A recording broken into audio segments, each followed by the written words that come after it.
Hello everyone, welcome back. My name is Steven and today I'll be reading Acts chapter 27. Acts chapter 27. And when it was decided that we should sail to Italy, they delivered Paul and some other prisoners to one named Julius, a centurion of the Augustan regiment.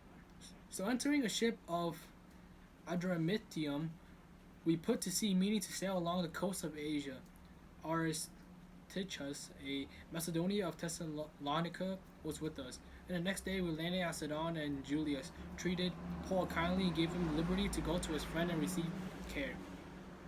When we had put to sea from there, we sailed under the shelter of Cyprus, because the wind were contrary. And when we had sailed over the sea which is off Sicilia and Pamphylia, we came to Myra, a city of Lycia, where the centurion found an Alexandrian ship sailing to Italy, and he put up on board.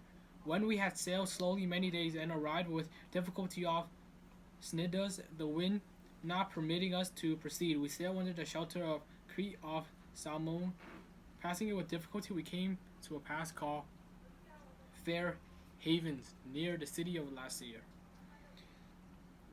Now, when much time had been spent and sailing was now dangerous because the fast was already over, Paul advised them, saying, "Men, I perceive that his voyage will end with disaster and much loss, not only of the cargo ship, but also our lives." Nevertheless, the centurion was more persuaded by the helmsman and the owner of the ship than by the things spoken by Paul, and because the harbor was not suitable to winter, and the majority advised to set sail from there also, if by any means they could reach Phoenix, a harbor of Crete opening towards the southwest and northwest, and winter there. When the sound when the south wind blew softly, supposing that they had obtained their desire, putting out to sea, they sailed close by Crete, but not long after a tempestuous headwind arose called Euroclydon. So when the ship was caught and they could not head into the wind, we let her drive, and running under the shelter of an island called Clauda, we secured a stiff skiff with difficulty. When they had taken it on board, they used cable to undergird the ship, and fearing lest they should run aground on the Syrtis sands, they struck sail and so were driven.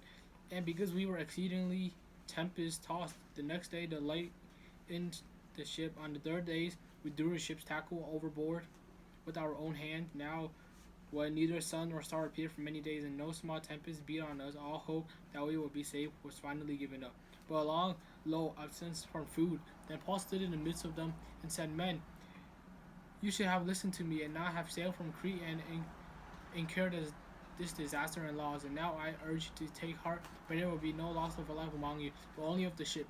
For there stood by me this night an angel of the Lord, to whom I belong and whom I serve, saying, 'Do not be afraid, Paul, you must be brought before Caesar. And indeed, God has granted you all those who sail with you. Therefore take heart, men, for I believe God that it will be just as it was told to me. However, we must run aground on a certain island.'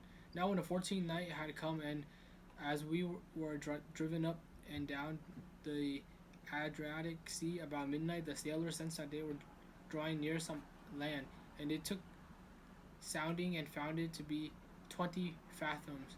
And they had gone a little farther, and they took sounding again and found it 15 fathoms. And fearing lest we should run aground on the rock, they dropped 4 anchors from the stern and prayed for day to come. And as the sailors were seeking to escape from the ship, when they had let down the skiff into the sea under pretense of putting out anchor from the prow, Paul said to the centurion and the soldiers, 'Unless these men stay in the ship, you cannot be saved.' Then the soldiers cut away the rope of the skiff and let it fall off. And as day was about to dawn, Paul implored them to all to take food, saying, 'Together in the 14th day you have waited and continued without food, and eating nothing. Therefore I urge you to take nourishment, for this is for your survival, since not a hair will fall from the head of any of you.' And when he had said these things, he took bread and gave thanks to God in the presence of them all. And when he had broken, he began to eat, and they all were encouraged and also took food themselves. And in all, we were 276 persons on the ship. So when they had eaten enough, they lightened the ship and drew off throughout the wheat into the sea. When it was day, they did not recognize the land, but they observed a bay with the beach onto which they planned to run the ship if possible. And they let go of the anchor and left them in the sea. Meanwhile, losing the rubber ropes, and they hoisted the mainsail to the wind and made for shore, but striking a place where two seas met.